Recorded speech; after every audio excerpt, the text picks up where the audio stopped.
Halo, selamat datang di podcast yang kami buat untuk memenuhi tugas mata kuliah Komunikasi Budaya dan Industri. Perkenalkan, nama saya Ayu Syai yang akan menemani kalian di hari ini. Pada kesempatan kali ini, kita akan membahas salah satu budaya yang masih terus dilestarikan di Negeri Soya, Kota Ambon. Untuk mendapatkan informasi yang akurat, kami telah menghadirkan narasumber yang akan berbagi pengalaman dan pengetahuan kepada kita. Selamat datang Bapak, terima kasih telah meluangkan waktu untuk hadir dalam podcast kami.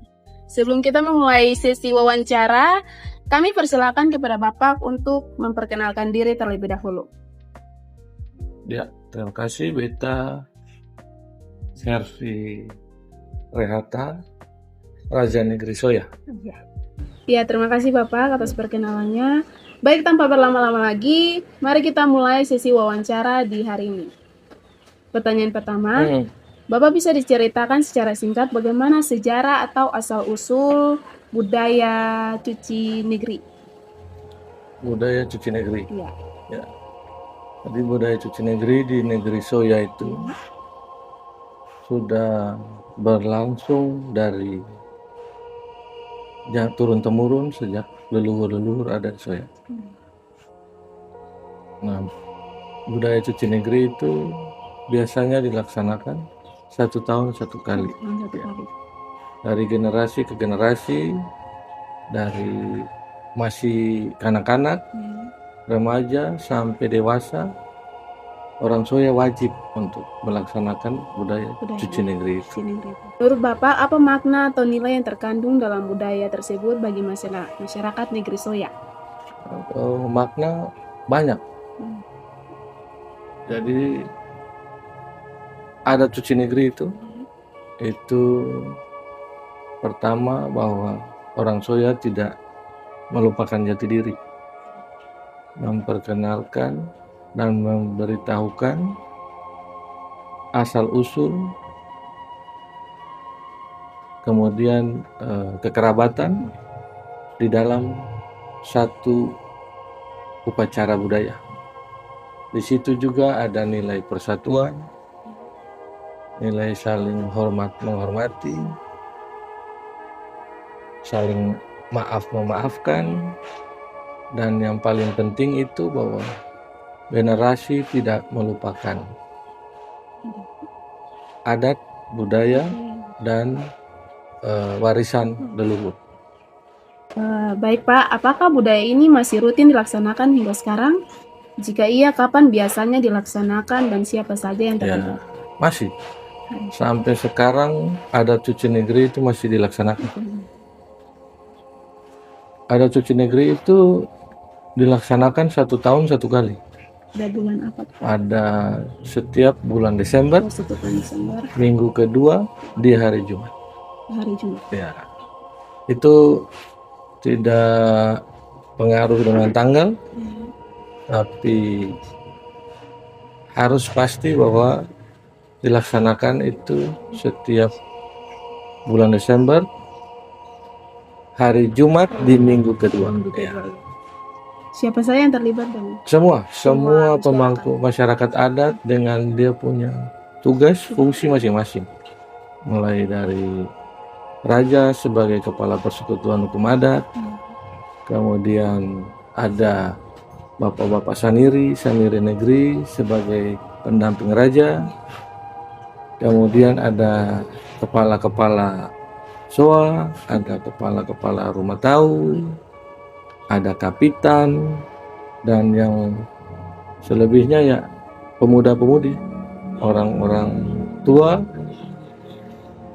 dari perempuan, laki-laki, semua punya peran masing-masing di dalam acara adat cuci negeri itu. Itu aturan dari leluhur turun-temurun yang sampai sekarang, yang atau yang bisa rubah. Jadi dari generasi ke generasi sampai sekarang aturannya itu yang kita pakai dalam acara cuci negeri. Kalau dalam prosesi pembersihan negeri memang ada aturan, tapi ya wajib semua anggota masyarakat adat negeri Soya itu kan wajib untuk keluar. Nah, ada satu aturan yang harus yang sampai sekarang masih dipegang itu, bahwa kalau ibu-ibu, orang perempuan, itu mesti pakai kebaya. Nah, semua pakai kebaya. Nah, terus bagi perempuan yang kawin dengan orang Soya, nah dia juga wajib untuk ikut. Itu biasanya kalau di Soya istilahnya mata ina. Nah, itu perempuan yang kawin dengan laki-laki dari negeri Soya. Nah, pada saat dia ikut tuh dia harus bawa seserahan, misalnya kayak siri, pinang, kapur. Nah, tulis nama supaya negeri tahu. Dan pada hari puncaknya tuh dia harus ikut juga. Nah, mengenai tugas-tugas masing-masing elemen adat itu, ya dia harus laksanakan sesuai porsi dari turunannya sendiri. Kalau dia turunan raja, ya dia di posisi raja. Kalau dia turunan di kapitan sebagai pengawal raja itu, ya dia harus turun temurun di situ. Jadi secara otomatis masyarakat adat tuh sudah tahu, oh ini yang harus jadi kapitan, ini yang mereka harus cakap lele. Lalu saniri-saniri juga ada, dan itu semua bagian dari persatuan di masyarakat adat negeri Soya. Jadi tanpa ditulis, tanpa diperintah, itu otomatis anak sampai dewasa itu diwajibkan untuk ikut. Maka otomatis pasti tahu porsi masing-masing. Cuci negeri itu diawali dari tanggal 1 Desember. 1 Desember sampai tanggal 1 Desember itu ada rapat besar. Nah, itu rapat membahas segala macam mengenai hal mengenai negeri. Nah, kemudian ada beberapa hari di mana ada kerja membersihkan negeri dengan aturan-aturan mainnya. Misalnya hari pertama dari wilayah kuburan dan sekitar gereja, itu hari pertama. Nanti hari kedua ada lokasi-lokasi tertentu, sampai terakhir pembersihan di baileu. Kita punya baileu itu kan bukan baileu bangunan. Nah, baileunya terbuka kayak lapangan gitu. Nah, jadi hari terakhir pembersihan di baileu, baru malamnya mulai dengan seremoninya itu. Mulai dari naik ke gunung, turun sampai acara puncak di hari Jumat sore itu. Jadi kalau secara prosesi acaranya, pembersihan, kemudian terakhir itu pembersihan di baileu, itu pada hari, biasanya tuh hari Selasa, Rabu, Kamis. Nah, jadi terakhir tuh hari Kamis pembersihan di baileu, malamnya tuh pemuda naik ke gunung. Nah, itu udah mulai masuk di ritual-ritual prosesi itu, adat itu. Naik ke gunung, nanti sampai besok pagi jam 3 sore baru turun. Jadi seharian di atas, tidak makan, tidak minum, paling sopi mungkin. Ya, itu minuman adat tak? Oh iya. Nanti, tapi itu pun hanya marga tertentu yang naik ke atas. Nanti hari Jumat sore mereka turun dari gunung, dijemput di negeri, baru mulai dengan prosesi seremoninya. Seperti menjemput raja, bawa raja ke baileu, ada titah di sana, ada kapata, kemudian ada suhat itu nyanyian ada. Sampai akhirnya terbagi antara soa pera dan soa erang, karena kita punya 2 soa. Soa pera ke mata air mereka, soa erang ke mata air mereka masing-masing. Terus ada jamuan di meja juga untuk raja dan tamu-tamu undangan. Selesai itu dari pembersihan air masing-masing itu, kemudian masuk ke kain gandong.